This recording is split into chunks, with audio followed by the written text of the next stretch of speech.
Good afternoon, guys. Ricardo with Phastek Performance, and today I have a little special guest in the shop today.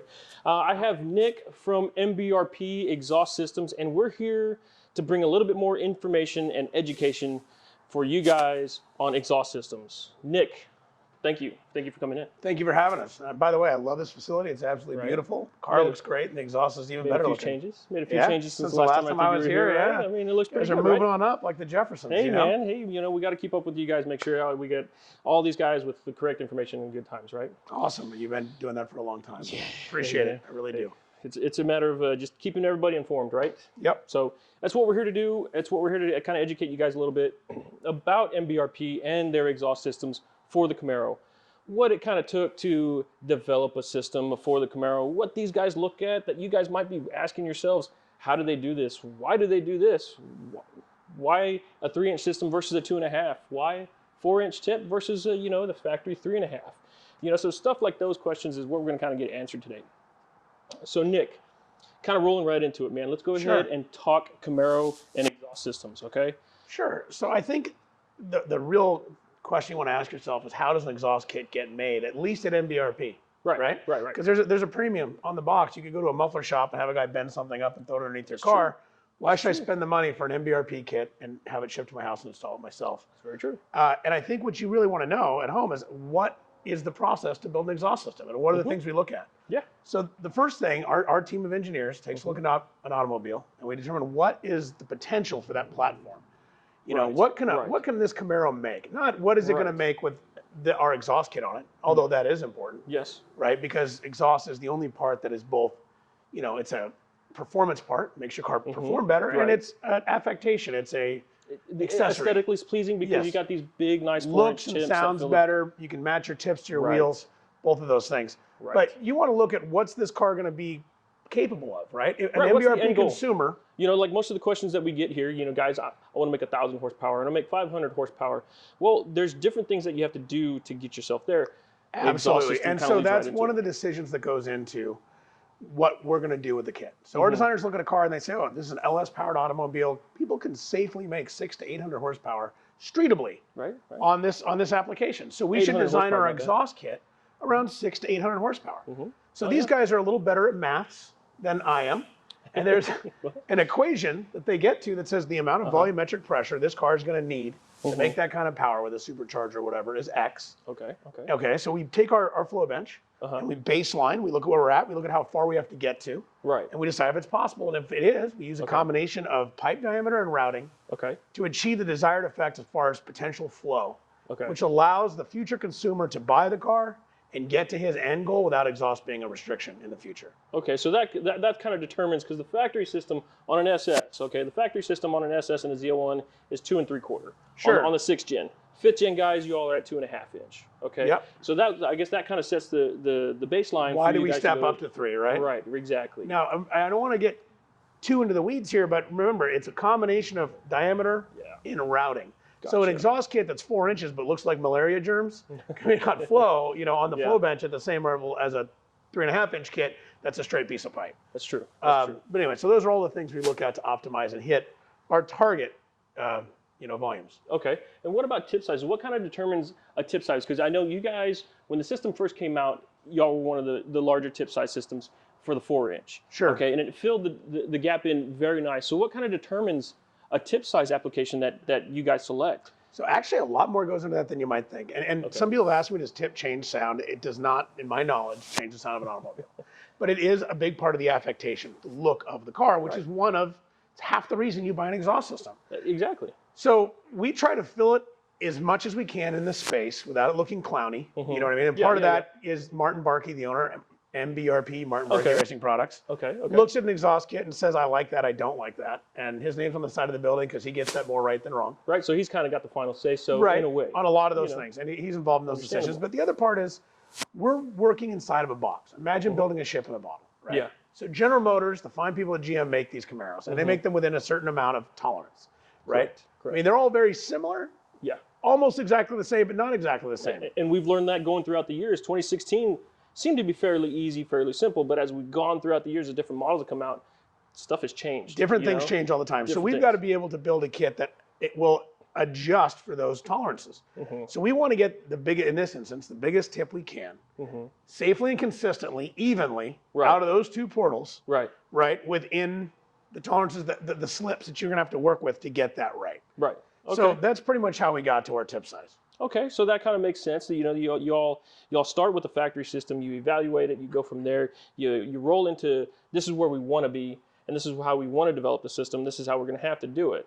And this is going to be your end result looks-wise as far as the tips is determined. When we get to tips, yeah. And then there's the whole adjusting for sound, which is the next big part of the equation, right? Because it's an iterative process, you know. Well, it's like you guys have your street version and you have your Helmholtz resonators, which on this car has the Helmholtz resonators. If you guys have you've seen our pictures, you've seen the car, and you've seen all the stuff we've kind of updated you guys with, and you see these bullet-looking mufflers off here to the side, and that's the first thing everybody sees. They stand back from the car and they look down at it, and that's kind of the first thing that we kind of really get asked when we go to shows and stuff like that. Is like, what are those cans? What are those things down there? But this is kind of one of the signature things that you guys did for the 6th gen was the Helmholtz resonator. Absolutely, and this is true at every exhaust manufacturer in the world. There's a push and pull between sales and design. And sales wants to get the best product at the best price point, and design wants to make the best product, and they'll build a marble staircase to a bird cage. and we fight. And in MBRP, unfortunately for me, design really runs the roost, and they make the best product, and then they say, you're a salesman, go out there and sell that best product. Exactly. And this is a fine example of that, because these things drive a ton of cost compared to a standard muffler. Right. But if you want to get the drone out of an LS motor, or even an LT. Yeah. You get LT, LS. Yeah. I mean, because you have both That's applications. True. Fair point. But they're similar enough that that drone problem is consistent across the vehicle platform. Nothing cuts it out like this specific design muffler. And there's a lot to it. There's additional cuts and welds, and I mean, this is exactly a lot of engineering that goes in here. If you kind of get come in and just to kind of take a glimpse as far as what exactly kind of is going on here. Now, the system's been on our car for a number of years. I mean, it's been on the car. Holding up pretty good, though. I think almost 4 years, right? Just about there. So you guys can see here, obviously, you have the tubing that goes all the way out through here, but then you have it just cut off right here, and they have to measure all this stuff to make sure nothing's going to touch, nothing's going to hit once they get everything in place. It's also got to be able to take the welds have to be strong enough for constant vehicle vibration. Exactly. It's got to sit there on its own, guys. It's got to sit there on its own. Yeah, they have the hangers here off to the side. They got the hangers a little further back over here, but they have to make sure that's not going to go anywhere. So I want to point out, by the way, like we said earlier, this car is 4 years old, right? It lives in Houston, which does have, we got heavy roads. Heavy roads, and this kit is 400 series stainless, and it's in really great shape for 400 series stainless. Right. Now, there's differences. You might be wondering, was there between 300 or 400 series or even aluminized, right? Because our kits come in all those different variations. And 300 series is really the best if you live in Wisconsin and it's slurry on the roads every day. Yeah. You want to go with 300 series. This has got a little more ferrous content in it, which is things not stainless steel. Okay. But you can see that this kit, I mean, there is nothing wrong with this kit. It is in really good shape after 4 years. It comes with a lifetime warranty, and it's at a very competitive price point, which allows us to, free up more dollars for your wheel and trim package, frankly, and still get the exhaust you want. There you go. So you can do one or two. So in other words, MBRP kind of satisfies two different versions. They satisfy your budget, and they satisfy your fitment and everything in sound. That's what I so like that kind of goes in. That kind of goes into it. So we have those two different versions, and what we can kind of guesstimate from there is that some people, like yourself, you try and stay within a budget. So we're kind of talking about a little budget now. Well, I think that there's different people with different budgets, right? Frankly, and different desires for their car, and we try to make a product that meets everyone there. Yeah. And we can do that by adjusting material grades. Okay. 300 series stainless is more expensive than 400 series stainless, right? Right. You will be able to polish a 400 series stainless kit and go to a car show anytime you want to. But it's going to have occasional little spots of rust, like I can point one or two out here. Yeah. The developer you'll have to polish off. If you don't want to do that and you have the budget, go get the 300 series. If you're really tighter on cash, and you can go to our AL kit. Right. Which is, a step down. It's a mild steel with a coating. But those changes, which allow us to get the different price points, don't materially change the system. Okay. And I want to go back to that. So we've done this kit where we've determined how much flow we need, right? Right. And then we've basically, by a combination of pipe diameter and routing, hit that number on our flow bench. Then we fire the car up and we do a bunch of dyno pulls. It's got to make horsepower over the stock iteration for us. That's kind of the ultimate goal. That's our goal. Anything you can bolt on and make power. Right. So, that's cool. And it's got to sound good. So those things get done. And then, Mr. MBRP gets in the car and takes it for a spin with Mrs. MBRP. And if the car is annoying, if he can't talk comfortably on his cell phone, right, inside, hands-free, of course. Right, because we always like to take our cars for a drive. We like to go out there. Yeah, that comes back to design, right? I mean, that is a big part of it, too, is, you want to turn heads, but you don't want to turn yourself crazy in the cab of the car. That's right. And so there's a couple of other tricks here. So we've talked about these Heimholz resonators. You want to come back here a little further. This is an extra piece. It's an X pipe. So we basically had the two pieces of pipe come in, cut them on both sides, notch them, and weld them together. This allows for a disruption in the sound waves, which also takes out a lot of drone and cackle in an exhaust kit, the two sounds that you don't want. Right. You get those guys out there that they went to a muffler shop, They went to a muffler shop, and I just had them cut off the mufflers and put straight pipes. Well, some of you guys that have done that and kind of experienced it, maybe in your first Camaro, you first kind of go around into it, you just want to get rid of the suitcase that sits back there, that big suitcase. Those are ugly. So you want to get rid of that. So what's the kind of the first thing you do? You go to a muffler shop and have them put straight pipes in it and get rid of the muffler.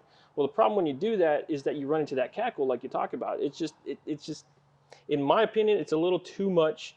And it's not a clean sound, we at MBRP have over 35 different designs of mufflers. Some are what's called a perf core. So it's a perforated piece of steel that is inside of packing, and then the sound waves come in and out. Another is called louvered core.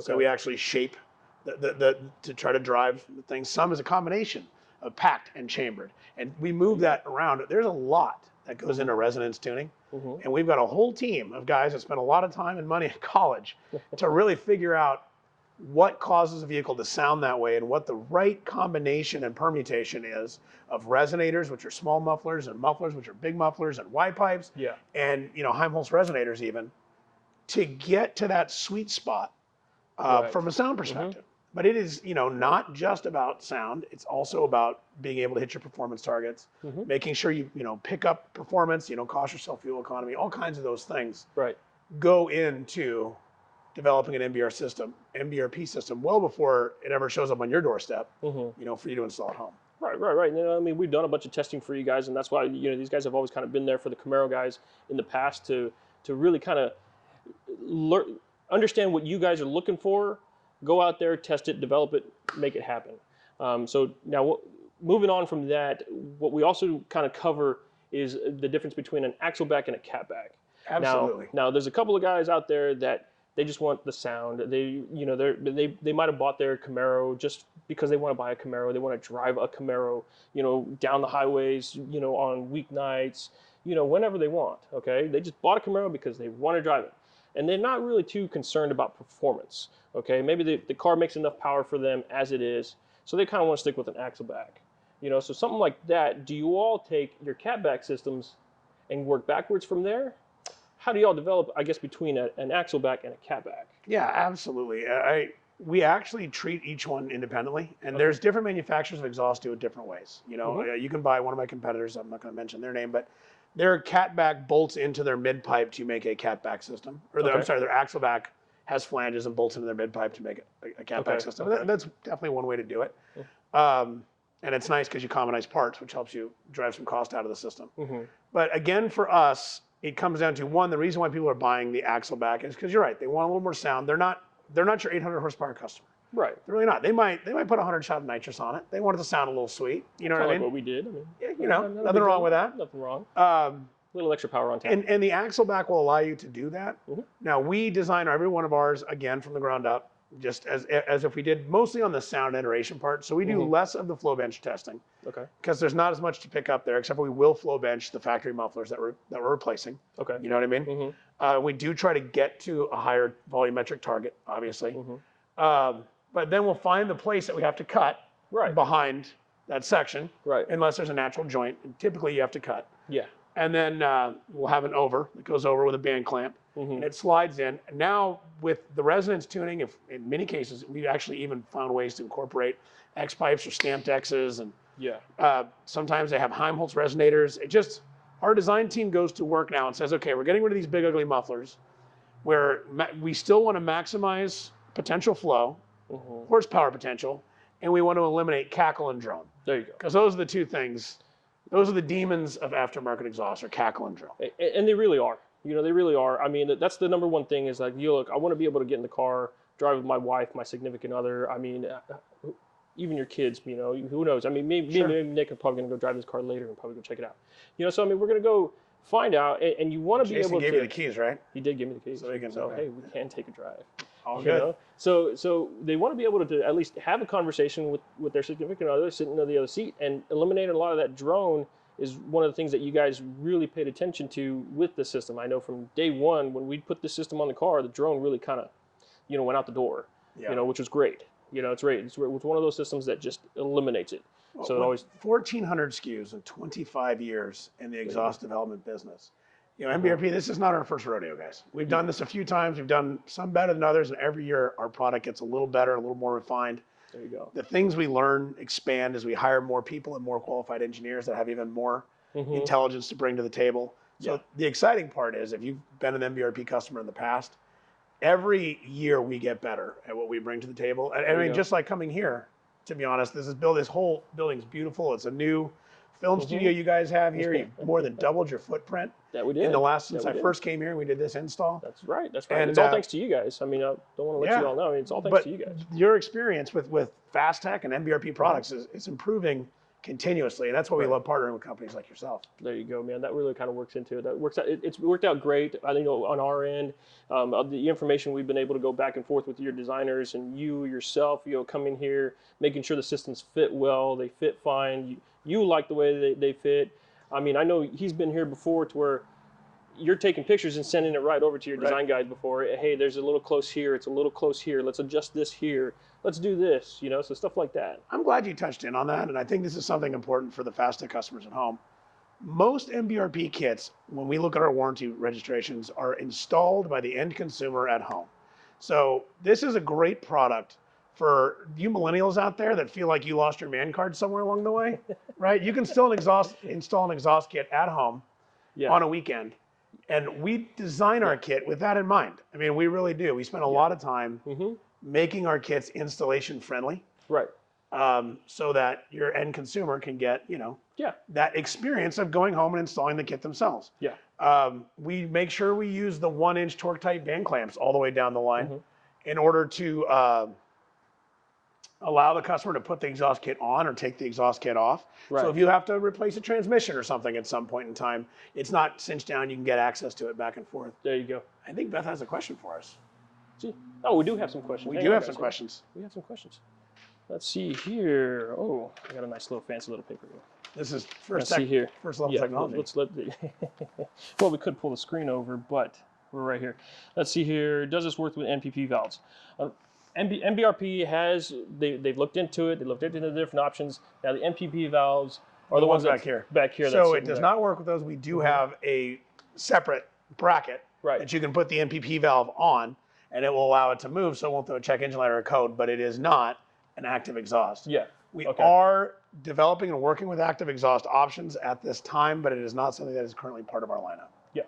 Let's see here. So that's actually a good point to touch on. It's a good question because we get the question asked about many different systems. Okay, but MBRP system, we've always kind of told people that the drone that they really kind of work on to eliminate really kind of eliminates the need for that valve. That is a great point. Like, we spent a lot of time designing the kit to hit a certain resonance, and when you start throwing in active exhaust, now you're on a spectrum, right? And so little demons can come up all throughout that spectrum. It doesn't not mean that it's not worth looking into, and it's not something we can't continue to educate ourselves on, getting better at, and develop inside of our product category. So like I said, we are testing active exhaust right now to see if we can find an actual improvement for that application. But every car comes with an active exhaust. It's called the gas pedal. And the harder you push it, typically the louder the car is from the factory. I'm just saying. There we go. Just saying. There we go. So that answers kind of the MPP valve question that we always kind of get asked about. So another one here. This one's a good one too. So different metals sound the same, or are they equally the same? I mean, how do different metals? There is not a difference in resonance between the different metals. There you go. They all sound exactly the same. What it really comes down to is the lifetime of the product and how it's going to look over that lifetime. Right. Like our aluminized kits are a mild steel. They're coated. They come with a 3-year warranty. In many cases, especially in the automotive space where you're not driving down gravel roads very often, those things will last for forever. Right. In a pickup truck where you drive down a couple dirt roads, a little backcountry, you start to scratch the coating, you expose it, it rusts quicker. Yeah, because I mean, if I had a truck, I know I'd want to be going off road. I'd be going to, mudding and, all these different events and everything that happen with trucks, which is great. Yep. So that's kind of why you buy a truck, right? That's it. And so those are the things you're looking at, though, when you look at the different metals. Let's see here. Oh, this one, actually. We might know this person, actually. She was we used her car a while back to develop the V6 kit. Okay. Remember that blue car? Yes, I do remember that blue car. That nice blue lady. car. Yes. Now she got the single tip version. Okay. Now she wants to swap out and get the quad tips, which I'm gonna say it's probably possible. I know we'll probably talk on the other side of the show. Probably talk off camera, but here's what I'm going to say right now on camera. Is if she wants to loan us her car, have we done an installation video with the quad tip car? I'm gonna have to double check. I think we might have, but I'll double check. Well, if we haven't, then we'll definitely talk off camera. If we haven't done an installation video with these guys on the quad tip camera, I'd be more than happy to come here. See? And we'll reshoot it. And if she's more than happy to loan her car, I'm more than happy to do the install live on camera. Hey, you know what? I mean, it'd be a simple upgrade to kind of show people what it takes and what we need to do. Now, does she have the valance for the 2 tips? We'll find out. She'd have to do a balance swap. She did have the balance. Yeah. So we'd have to do a balance swap. There's a little more involved in your car, actually. But we'll talk off camera and see if we can't find a way to make this work for you. And maybe that is something we want to do as a future video option too. It might be option. So going into, so we kind of touched on everything and we got everything going there. So, but let's kind of go into easy installation. Okay. Since we're talking about installs, when you all develop these systems, now the 6th gen, I'm letting you guys know the 6th gen, it's a whole different animal. Okay, because the mounting points and everything that are for the factory cats are completely different than the 5th gen. 5th gen, y'all system bolts in quickly, no questions asked. The 6th gen, on the other hand, since it's all one complete system, you got to take it all down and you have to cut the factory system in there. We got another question. But you're gonna finish your stream of consciousness there. Yeah. You basically have to. So we have one factory system that has to be pulled down. You have to make a couple of cuts, which is not that big of a deal, honestly, when installing one of these systems. The 6th gen, you have to make cuts on our kit? Yes. Yeah. Okay. Yeah, the VA. I know a little bit more than the MBRP guy. How about that, huh?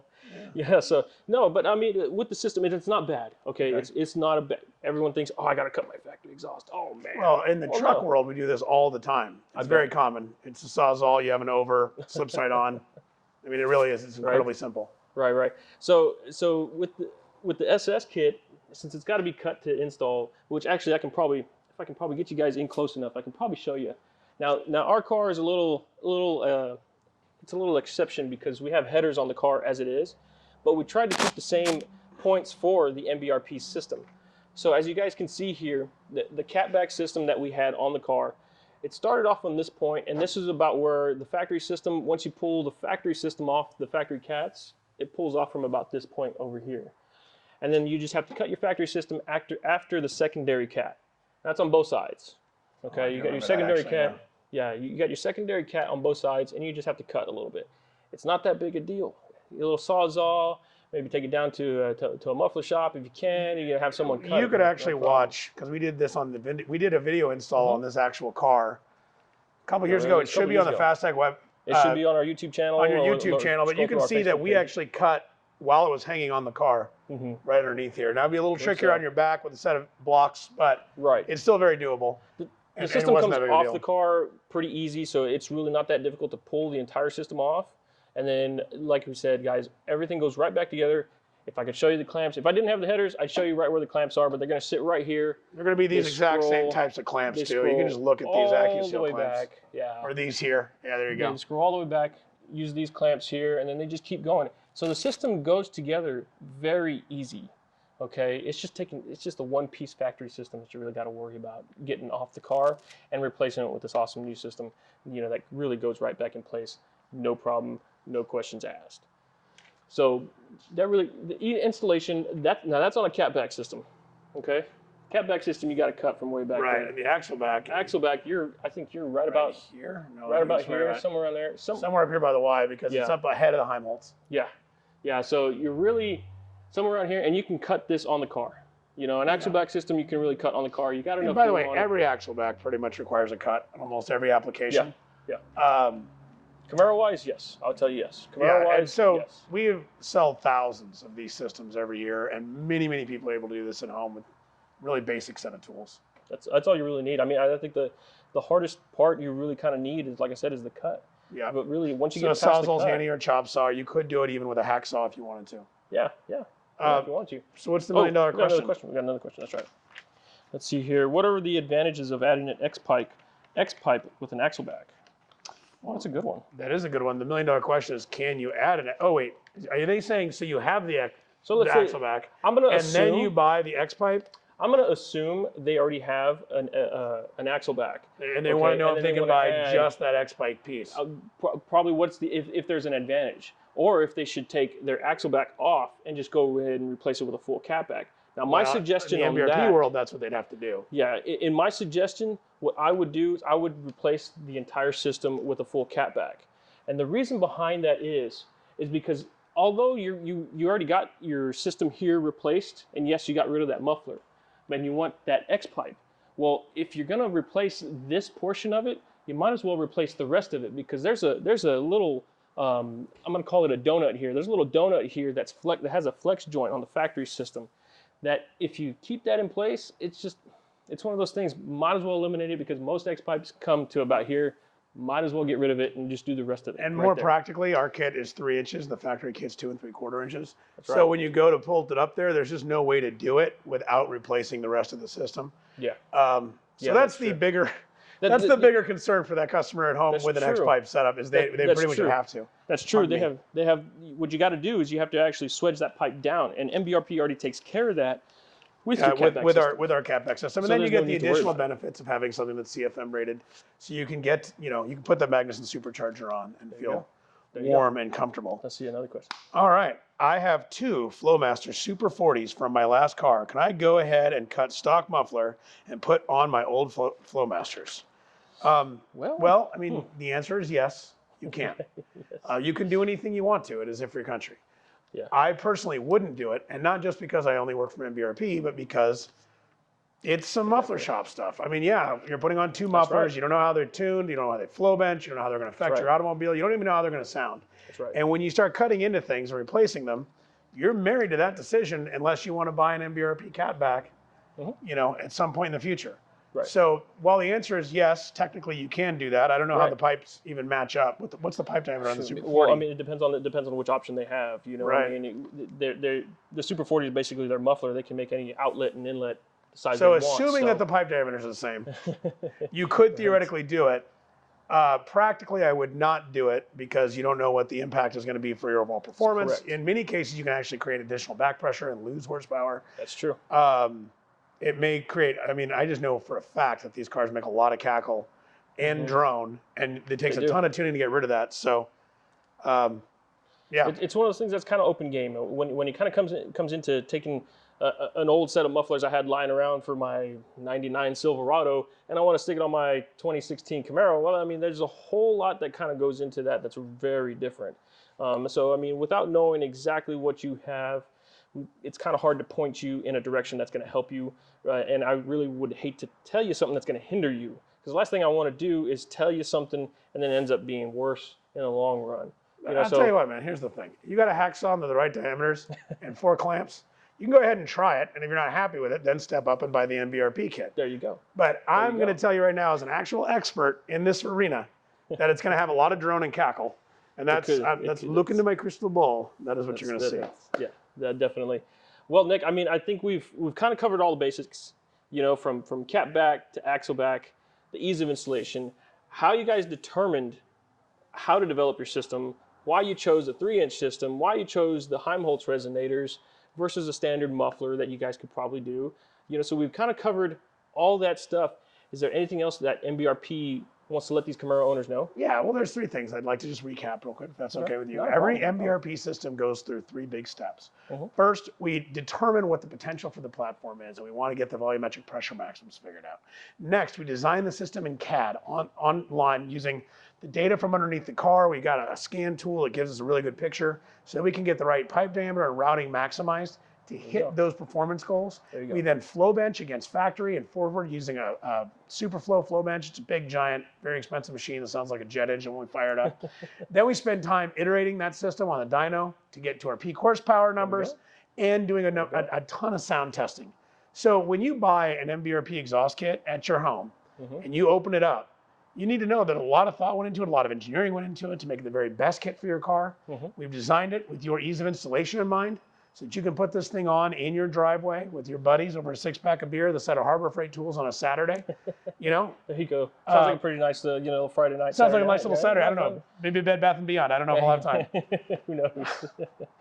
Well, Nick, I want to thank you again, man. Thanks for coming in. Thank you it's very always much. a pleasure always having. A pleasure seeing you. Always having a pleasure having MBRP and these guys come in to show us these new systems, talk about these new systems, and it really kind of gives us an education behind what they did for the Camaro and why they did it for the Camaro. So I want to thank you guys for tuning in. Again, Nick, thanks for coming in. Thanks for having me. You know, MBRP, great thanks to you guys for allowing Nick to come in here and spend the day with us. We hope to get a whole lot more information as the time goes on. But if you guys have any questions, please shoot us a message, send us an email, give us a call. We're always here to answer any kind of questions you guys might have. We'll see you guys next week. Until next time, have a great one.